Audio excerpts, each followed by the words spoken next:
অবশেষে সাবেক প্রধান নির্বাচন কমিশনার কাজী হাবিবুল আউয়ালকে গ্রেপ্তার করা হয়েছে বলে জানিয়েছে ঢাকা মহানগর গোয়েন্দা পুলিশ। বুধবার দুপুর ২টার দিকে রাজধানীর মগবাজার এলাকা থেকে তাকে গ্রেপ্তার করা হয়। ডিবির যুগ্ম কমিশনার মোহাম্মদ নাসিরুল ইসলাম বিষয়টি নিশ্চিত করেছেন। কয়েকদিন ধরে আইনশৃঙ্খলা বাহিনী কাজী হাবিবুল আউয়ালকে খুঁজছিল বলে জানা যায়। তাকে ধরতে রাজধানীর বিভিন্ন স্থানে অভিযান চালানো হচ্ছে বলেও জানায় ডিবি।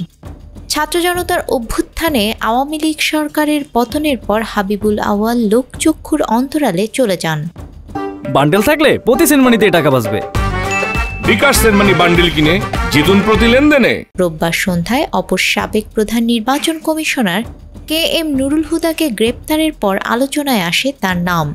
নুরুল হুদার কমিশন আলোচনায় ছিল ২০১৮ সালে দিনের ভোট রাতে সম্পন্ন করে, আর কাজী আউয়ালের কমিশন বিতর্কিত ছিল ২০২৪ সালে আওয়ামী লীগের দলীয় ও একই দলের স্বতন্ত্র প্রার্থীদের মধ্যে নির্বাচনের আয়োজন করে।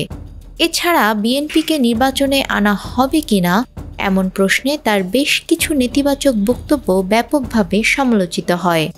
২০২৪ সালের নির্বাচনের পর আমি ডামি ভোট উপাধি পায় কাজী হাবিবুল আউয়ালের নেতৃত্বাধীন তৎকালীন কমিশন।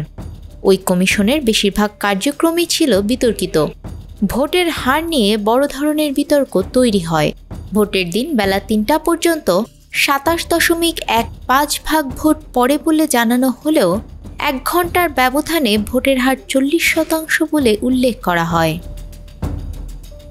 আওয়ামী লীগ আমলে অনুষ্ঠিত ৩টি জাতীয় নির্বাচনে অনিয়ম কারচুপির অভিযোগে সাবেক প্রধানমন্ত্রী শেখ হাসিনা ও সাবেক ৩ প্রধান নির্বাচন কমিশনার সহ কমিশন সদস্যদের আসামি করে রোববার মামলা করে বিএনপি। মামলায় মোট ২৪ জনকে আসামি করা হয়। এর মধ্যে আছেন সাবেক স্বরাষ্ট্রমন্ত্রী আসাদুজ্জামান খান কামাল ও পুলিশের সাবেক ৪ জন আইজিও। রাজধানীর শেরেবাংলা নগর থানায় বিএনপির জাতীয় নির্বাহী কমিটির সদস্য মোহাম্মদ সালাউদ্দিন খান বাদী হয়ে এ মামলা করেন। এই মামলায় সোমবার KM নুরুল হুদার ৪ দিনের রিমান্ড মঞ্জুর করেছেন আদালত। নুরুল হুদা এবং হাবিবুল আউয়ালের নেতৃত্বাধীন কমিশন ছাড়াও কাজী রকিবউদ্দিন আহমেদ ও তার নেতৃত্বাধীন কমিশন সদস্যদেরও মামলায় আসামি করা হয়েছে।